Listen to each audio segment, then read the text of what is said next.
একদিন একটা মিরাক্কেল হয়ে যায়। টম বড় বাহুবলী টমের থেকে ছোট্ট ছোট্ট টম হয়ে যায়।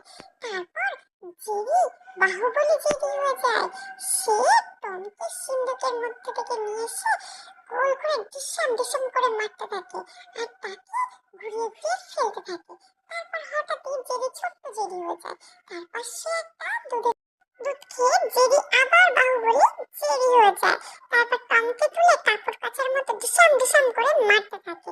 তারপর টম ছোট্ট জেরিকে আবার তাড়া করে। তখন সে ফ্রিজের মধ্যে গিয়ে পালায়। আর টম জেরিকে ফ্রিজে ধরতে গেলে সে ফ্রিজে টমকে আটকে দেয়। তারপর সে একটা স্পেশাল মিল্কশেক বানাচ্ছিল। টম এসে সেই মিল্কশেকটা ঢক ঢক করে খেয়ে নেয়। তারপর সে বড় দানবীয় টম থেকে ছোট্ট একদম ছোট্ট খুদে জেরির থেকেও ছোট্ট টম হয়ে যায়। আর জেরি তখন